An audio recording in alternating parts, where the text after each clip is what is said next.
লুসির জন্য একটি নিরাপদ জায়গা বানাইছি, কারণ অনেক কুকুর এসে ওকে আক্রমণ করে।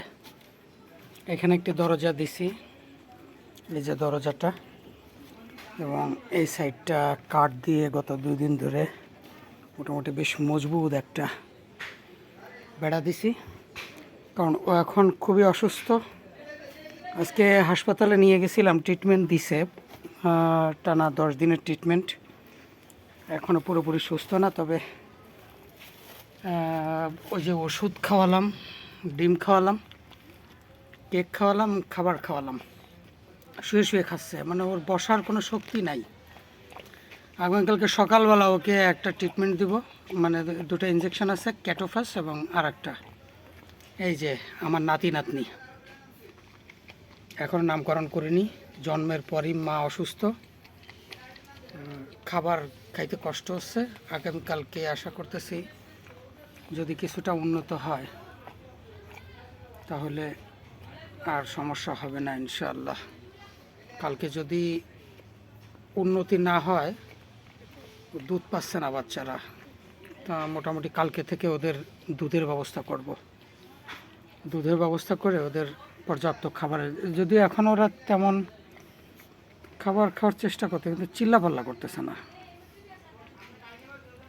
আশা করতেছি খুব শীঘ্রই সুস্থ হয়ে যাবে। ও শুয়ে শুয়ে খাচ্ছে, ও এখনও নড়তেই পারে না। দুপুরবেলা ওকে ট্রিটমেন্ট করায় নিয়ে এসে আমি এখানে ওরা শোয়াই দিছিলাম, তো ওর দড়িটা সামান্য একটু ঝুলে আছে, ওই যে ওইখানে বেঁধেছিল, সেভাবেই রয়েছে। তার মানে ও টোটালি গলা নাড়াইতেই পারতেছে না, শরীর নাড়াইতে পারতেছে না। যেভাবে শোয়াই দিছি ঠিক সেভাবেই শুয়ে আছে।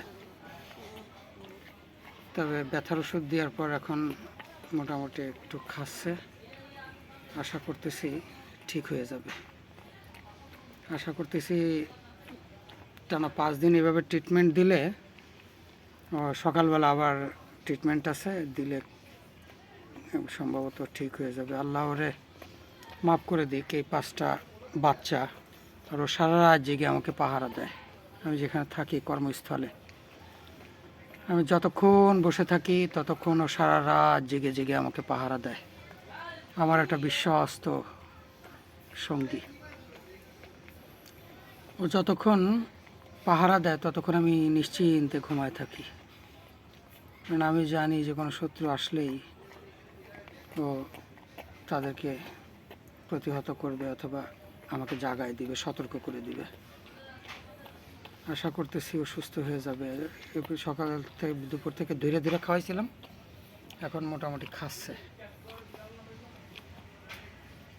আশা করতেছি ঠিক হয়ে যাবে, আল্লাহ ভরসা ইনশাআল্লাহ। আল্লাহ তুমি এরা মাফ করে দাও, ওকে সুস্থ করে দাও দ্রুত, আমিন।